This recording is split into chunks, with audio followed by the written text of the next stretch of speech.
Cinema துறையினாலே வந்து எப்பவுமே வந்து ஒரு பயம் இருக்கும். வீட்டில் இருக்கிறவங்க எல்லாருக்குமே வந்து பொண்ணை நடிக்க வைக்கிறது அப்படின்றது ஒரு கவலை மிகுந்த ஒரு விஷயமா தான் எல்லாருமே ஸ்டார்டிங்கில் அதை பண்ணுறாங்க. அவங்க வந்து பெரிய ஸ்டார் ஆகிற வரைக்கும் நிறைய சிக்கல்களை வந்து சந்திக்கிறாங்க அப்படின்றத பரவலாக இந்த மாதிரி கமிட்டி அறிக்கைகள் வெளியே வருவதற்கு முன்னாடியே வந்து அப்படிப்பட்ட பார்வை தான் இருந்துகிட்டு இருக்கு. மீடியா சினிமா அப்படின்னாலே ஒரு பயம் கலந்த விஷயம்தான் பார்க்குறாங்க. இவ்வளோ பெரிய இந்த ரிப்போர்ட் வந்து இவ்வளோ பெரிய சர்ச்சையை வந்து கிளப்பிடுச்சு. நிறைய பெரிய நடிகர்கள்லாம் இதில் மாட்டிடுவாங்களோ அப்படின்ற எதிர்பார்க்கப்படுது. இந்த ரிப்போர்ட்டோடைய முதல்கட்ட பார்வையை நீங்கள் என்ன சொல்கிறீங்க? அதாவது இந்த ரிப்போர்ட் வந்து இதனோட துவக்க புள்ளி மேம் சொன்ன மாதிரி 2017 வச்சுக்கோங்களேன். ஒரு நடிகை வந்து பாலியல் துன்புறுத்தலுக்கு ஆளாக்கப்படுறாங்க. அது தொடர்ச்சியாக அவங்க வந்து ஒரு புகார் தெரிவிக்கிறாங்க. அதுல வந்து முக்கிய குற்றவாளியாக இவங்க நடிகர் திலீப் வந்து அதுல குற்றம் சாட்டப்படுறாரு. அதுல வந்து அவங்க அந்த புகார்ல ரொம்ப உறுதியா இருக்கிறாங்க. ஆனா அவருக்கு ஆதரவா, நடிகர் திலீப்புக்கு ஆதரவா அந்த கேரள திரைத்துறை வந்து அந்த அம்மாங்கிற அந்த திரை சங்கம் வந்து ரொம்ப உறுதியா நிக்கிறாங்க. அப்ப அப்படி நிற்கும் போது புகார் தெரிவித்த அந்த நடிகைக்கு ஆதரவாகவும் நிறைய நடிகைகள் வர்றாங்க. உதாரணமா பாத்தீங்கன்னா பார்வதி, ரேவதி, அவங்க கீது மோகன்தாஸ், இவங்க எல்லாருமே அவங்க இதாகிறாங்க. ஆனா அம்மா வந்து அந்த நடிகர் திலீப்புக்கு எதிராக ஒரு ஸ்ட்ராங்கான ஆக்ஷன் எடுக்கல அப்படிங்கும் போதுதான் இவங்க எல்லாம் விலகுறாங்க. ஒரு 10 நடிகைகள் அதுல இருந்து விலகி, கேரள திரைத்துறையில இருக்க அந்த சங்கத்துல இருந்து விலகி புதுசா ஒரு சங்கத்தை ஆரம்பிக்கிறாங்க. அதுதான் WCC, women in cinema collective அப்படின்னு ஒண்ணு ஆரம்பிக்கிறாங்க. அது வந்து ரொம்ப புதுசான ஒரு விஷயம், இந்தியாலே நம்ம கேள்விப்படாத ஒரு விஷயம். அதாவது இருக்கிற ஒரு சினிமா சங்கத்துல இருந்து வெளியாகி பெண்கள் உருவாக்கக்கூடிய ஒரு இது.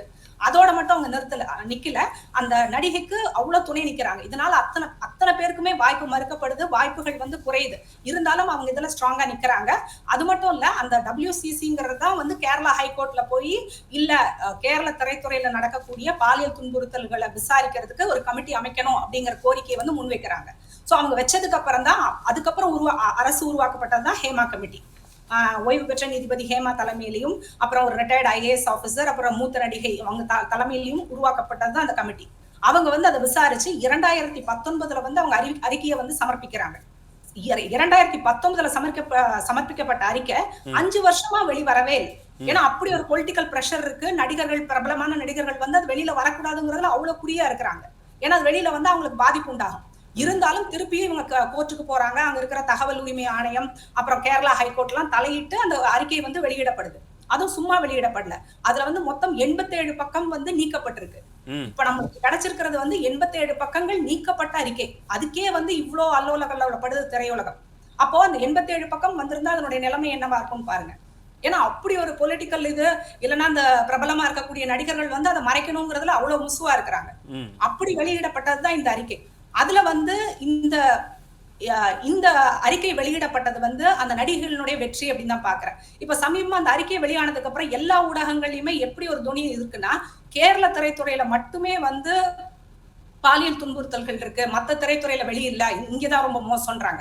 நான் அதை எப்படி பாக்குறேன்னா, அவங்கதான் தைரியமா வெளிக்கொண்டு வந்தாங்கன்னு நினைக்கிறேன். அந்த பெண்கள் வந்து ஒன்றிணைஞ்சு புகார் தெரிவிச்ச நடிகைக்கு பின்னாடி தைரியமா நின்னு அதை வெளிக்கொண்டு வர்றதுக்கு இது பண்ணாங்க. சொல்ல போனா இது வந்து ஒரு இந்திய அளவுல இது ஒரு முன்னோடி இதுவா தான் நம்ம பார்க்கணும்னு நினைக்கிறேன். இவங்க வந்து முன்னோடியா நின்னு அதை வெளிக்கொண்டு வந்திருக்காங்க. கண்டிப்பா நிர்மலா, அவங்களுடைய கருத்துக்களை சொல்லிட்டு இருந்தீங்க. இப்போ இதுல வந்து தமிழ் திரை உலகத்துல வந்து இன்னும் அந்த முன்னெடுப்பு எடுக்கல அப்படின்றது உங்களுடைய பார்வையா இருக்கு. ஏன்னா கேரளாவில் இருக்கிறவங்க ரொம்ப தைரியமா அதை பண்ணியிருக்காங்க அப்படின்னு சொல்றீங்க. இங்க இன்னும் யாரும் அதுக்கான குரலை கொடுக்கல அப்படின்னு சொல்றீங்களா? ஆமா, ஏன்னா அது 2019 அந்த அறிக்கை சமர்ப்பிக்கப்பட்டாலும் அது பல தடைகளை தாண்டி 2024 வெளியிடப்பட்டது. பட் வெளியிடப்பட்டாலும் 87 பக்கங்கள் நீக்கப்பட்டு வெளியிடப்பட்டிருக்கு. இது வந்து அவங்களுக்கு கிடைச்ச வெற்றி. இதை தொடர்ச்சியா வந்து அனைத்து மத்த திரையுலகத்திலையும் இதை வந்து ஒரு முன்னோடியா எடுத்து ஒரு விசாரணை அமைப்பு, அந்த மாதிரி ஒரு அமைப்பை நிறுவனதன் மூலம் தான் உள்ள என்ன நடக்குதுங்கிறத வந்து வெளிக்கொண்டு வர முடியும். ஏன்னா இப்ப கேரளாலேயே பாத்தீங்கன்னா அந்த அறிக்கை வெளியானதுக்கு அப்புறம் நிறைய நடிகர்கள் வந்து இப்ப தாமா முன் வந்து புகார் தெரிவிக்கிறாங்க. அப்படிதான் பாத்தீங்கன்னா இயக்குனர் ரஞ்சித் ஆகட்டும், ஜெயசூர்யாவாகட்டும், ஒரு முகேஷ் ஆகட்டும், எல்லாருமே இப்ப கேஸ் பதியப்பட்டிருக்காங்க மேல எல்லாம். அதுவும் இப்ப அவர் முகேஷ் வந்து அவங்க முன்னாள் மனைவி சரிதா வந்து இப்போ ஓப்பனா பேட்டி கொடுக்குறாங்க.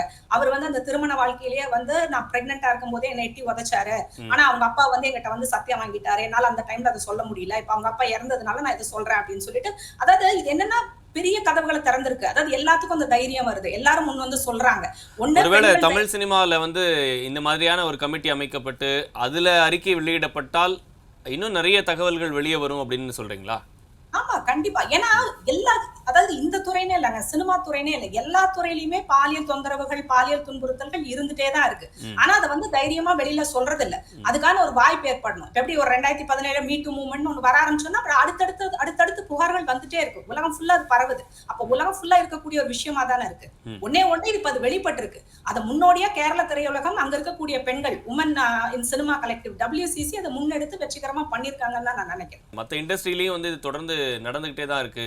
அதெல்லாம் வந்து கேள்வி கேட்கணும், அதெல்லாம் பண்ணணும்னா தொடர்ந்து எல்லா இடங்கள்லயும் வந்து கமிட்டி அமைச்சுக்கிட்டே தான் இருக்கணும். அது மாதிரியான சிக்கல்கள் வந்து இருக்கு. பள்ளி பருவத்திலிருந்தே மாணவர்களுக்கு வந்து ஒரு அந்த மாதிரி கிளாஸ் எடுத்து அவங்களுக்கு வந்து அதை சொல்லித்தரணும், ஆண் பிள்ளைகளுக்கு வந்து அதை சொல்லித்தரணும் அப்படின்றத அவங்க ஒரு கோரிக்கையாக வச்சிருக்கிறாங்க. இங்கே இருக்கக்கூடிய நடிகர்கள் வந்து இதை வந்து ஏன் வெளியே வந்து பேசாமல் இருக்காங்கன்னு நீங்கள் நினைக்கிறீங்க?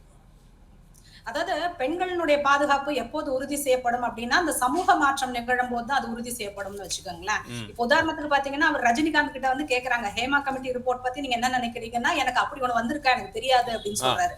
அதாவது தெரிஞ்சுட்டா காட்டிக்க விரும்பலன்னு நினைக்கிறேன். அதே மாதிரி விஷால் வந்து நடிகர் சங்க தலைவரா இருக்காரு. அவர் என்ன சொல்றாரு, ஏதாவது தப்பு நடந்தா ஒன்னா செருப்பால் அடிங்க, ஒரு தலைமை பொறுப்புல இருக்கிறவரு அதுக்கான ஆக்ஷன் எடுக்க வேண்டியவர். இப்படி பேசினா எப்படி அந்த பிரச்சனை வந்து சால்வ் ஆகும்?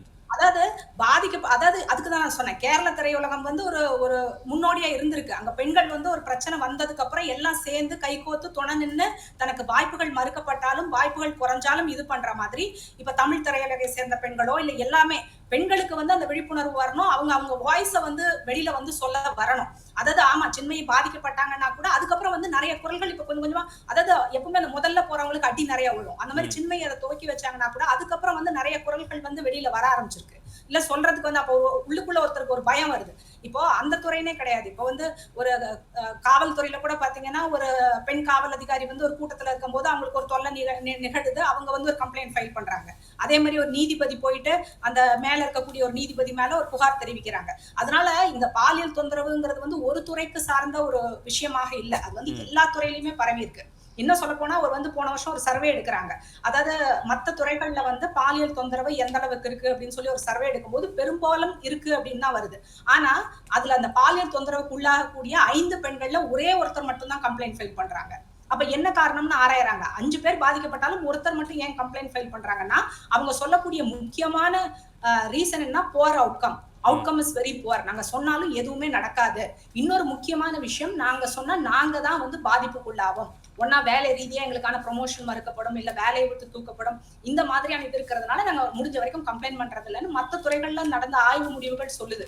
அதாவது திரைத்துறையாகட்டும் ஊடகமாகட்டும் எல்லாமே இந்த சமூகத்துக்குள்ளதானே இருக்கு. அப்ப இந்த சமூகத்தில் இருக்கக்கூடிய பிரச்சனைங்கிறது எல்லா துறையிலுமே இருக்கும் தானே செய்யும். அப்ப ஒட்டுமொத்த பெண்களுடைய பாதுகாப்பை உறுதி செய்யணும்னா அந்த சமூக மாற்றம் நிகழணும். சமூக மாற்றம் நிகழணும்னா அது நம்ம குடும்பங்கள்ல இருந்து வரணும். அந்த ஆண் குழந்தைகள் பெண் குழந்தைகளை வந்து சமமா பாவிக்கிறது, நீங்க அவனும் ஸ்பெஷல் இல்லன்றது, இல்ல அந்த எஜுகேஷன் பையனை வந்து பெண்களை மரியாதையா நடத்த கத்துக் கொடுக்கறது, பெண் குழந்தைகளுக்கு சுயமரியாதையை எந்த இடத்துலயும் விட்டு கொடுக்க கூடாதுன்னு சொல்லணும்.